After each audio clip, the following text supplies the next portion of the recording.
I'm Simon Ditchburn. I'm back on the building site of the Cube Condominium. I'm still a big kid. I'm still playing with my machines. And yes, I'm digging holes again.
In a previous episode, you watched us install an enormous water tank underground at the backside of the Cube Condominium. It was near the Tudor Court swimming pool, and you watched us have to manoeuvre that tank around to get it in position. But that isn't the end of the story. We have another water tank to install, this time on the street side. And everybody is panicking that when we dig out our 5-metre deep hole, it's right up against the edge of the government road. And everybody's quite frankly panicking that earth is going to subside, backfill into the hole, and we lose the government road. So we've had to call in the machinery and enormous, great shuttering planks of steel, and the machine will vibrate those down into place, holding back the earth, stopping it from falling into the hole, and then everybody can work safely installing that water tank. Well, it's a great machine to watch. Just you take a look at this.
You can see the steel sheets are almost 2 centimetres thick. There's a real strength in this, and the plates are actually about 10 metres in length, so they're driven right down into the ground. But you can also notice that they actually interlock with each other, basically like your fingers. So when they're driven down inside, they physically lock, giving it the maximum strength.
that's saying goodbye to our vibrating excavator. It's basically just the vibrating head that goes on the machine, but very, very clever. And of course now it's hello to our medium-sized excavator. Now the tractor-sized JCB wouldn't be enough. It wouldn't get down to the levels of 5 meters. The much larger machine you've just seen is too big. We wouldn't get it in the hole. So we've had to go for a medium size. It's got to go down to a depth of 5 meters. And of course, my luck, exactly how this project has gone so far. We've got the machine working, the rains start, and we are completely flooded. Just look at that sludge. Now, amazingly enough, that overnight rain is just sitting on the surface, and the rainwater has drifted down to the lowest part because we're on a slope. So the bright spark idea from our guys is to dig a hole at the top end much deeper than what we need. We're going to scoop out all of that sludge because it's basically sitting on the top, and we're going to fill up the deeper hole at the top end, hopefully aiming that that water will seep away into the ground. It dries out our trench and we can continue digging the hole.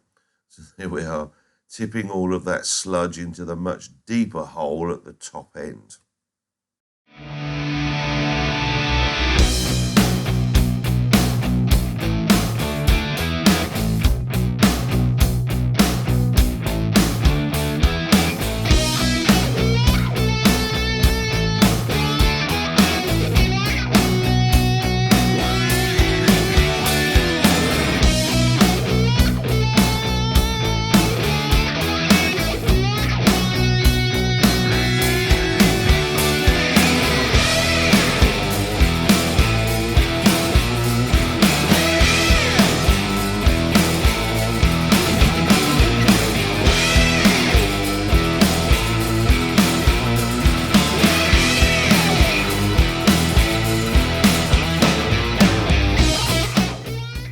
Say I was quite skeptical about that idea, but it worked.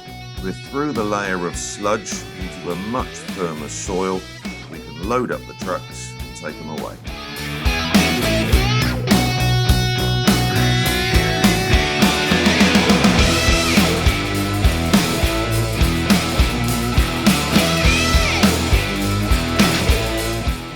Now that's a hole, 5 meters deep, 25 meters long, ready for 2 more enormous water storage.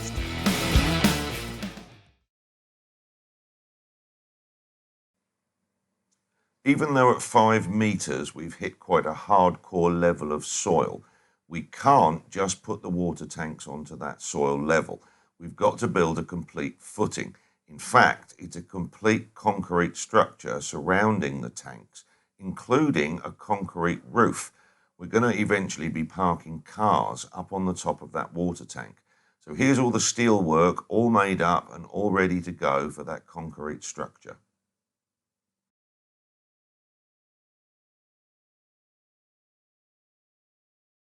So what else is going on within the building? Well, the electricians have now completed the 7th and 8th floor with all of their cables and conduit work. That's everything you can see running around the ceiling there.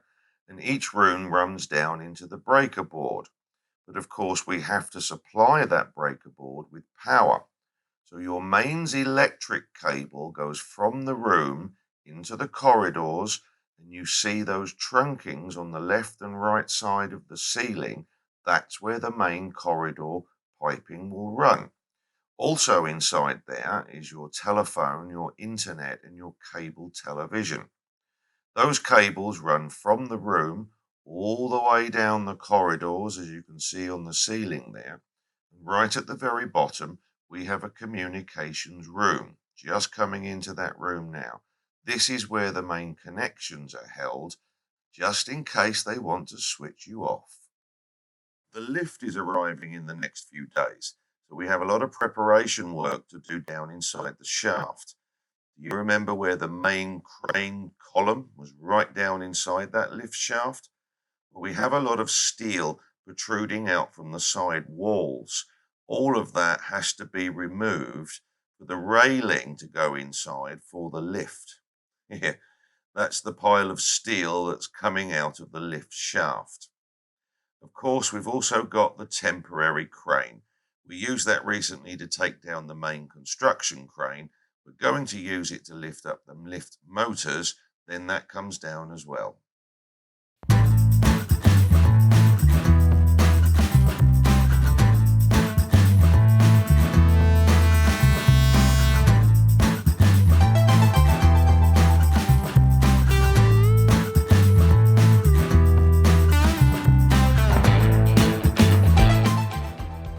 On the outside of the building, we only have a few more items to finish off, which finishes all the frontage and the facade of the building. But most of that is actually involving the balconies. So although all of the windows are in place for every single apartment, we haven't yet got the balcony sliding doors in place. Reason for that is because they have to follow the tiles. Once the tiles are finished within a room, these doors actually sit on top of the tiles. So where we stand at the moment, we have 4 floors that are ready where we can install it, and the window company is actually making those doors. So we'll be able to catch up with that next time round, putting the sliding balcony doors in. The next item, again concerning the balcony, every balcony has a railing. It's full glass with a stainless steel top. Well, it's actually one of the orders that's coming from China. The last item for every balcony is actually the air condition housing. Now, it's going to serve 2 purposes. We've chosen the laser cut panels to go in place here. 2 purposes, because one, it makes a beautiful decoration finish, but if you know those laser cut panels, they are actually cut out. So it allows a lot of ventilation for the air condition that's sitting in behind. Another order from China should be here in about 30 days.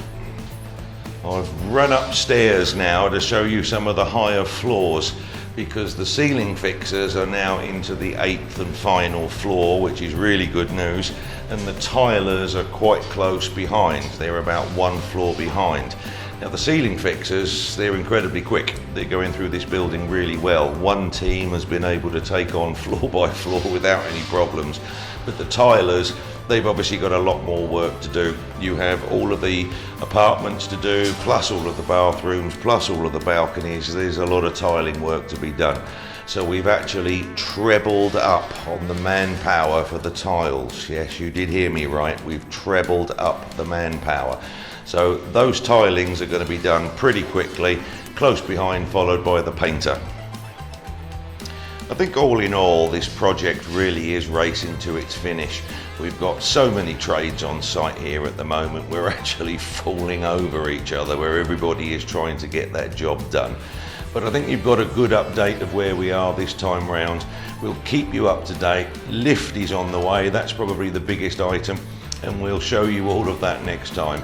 So I'll see you soon, I'll see you next time.